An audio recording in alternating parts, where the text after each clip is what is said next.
Hooks వేయడం అయితే చూసారు కదా, తాడు వేయడం కూడా చూడండి చాలా ఈజీగా ఉంటుంది. తాడు ఏ సైజులో కావాలో ఒక మార్కింగ్ చేసుకుని సూది కింద నుంచి లాగి మళ్ళీ ఎక్కడికి గుచ్చారో ఫస్ట్ అక్కడికే సూది ఉల్టాగా పోనిచ్చి ఇదిగోండి దారాన్ని వేలుతోటి ఇలా చుడుతూ ముడులు వేసేయండి. ఎన్ని ముడులు వేసుకుంటే అంత లాంగ్ వస్తుంది.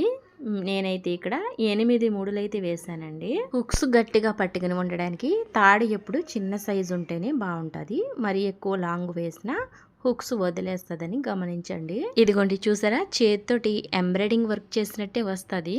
ఎంబ్రాయిడింగ్ లో ఒక భాగమే ఇది. ఇప్పుడు సూదిని బయటికి లాగేసి ఇదిగోండి వెనక్కి అయితే సూదిని పోనిచ్చి 2 ముడులు అయితే వెనకాల గట్టిగా వేసేసుకున్నారంటే మీకు హుక్స్ తాడు వచ్చేసి చాలా దృఢంగా ఉంటది, ఎప్పటికీ ఓడకుండా. చూసారు కదా, తాడు వేసినట్టే ఉండదు, వేసినప్పుడు కూడా మీకు ఒక థ్రిల్లింగ్ అంటూ ఉంటది. ఇలా ఈజీగా చేతి కుట్లు పని సులభంగా చేసుకోవచ్చు చిన్న చిన్న చిట్కాలు ఉపయోగించి. వీడియో నచ్చితే తప్పకుండా లైక్ చేయండి.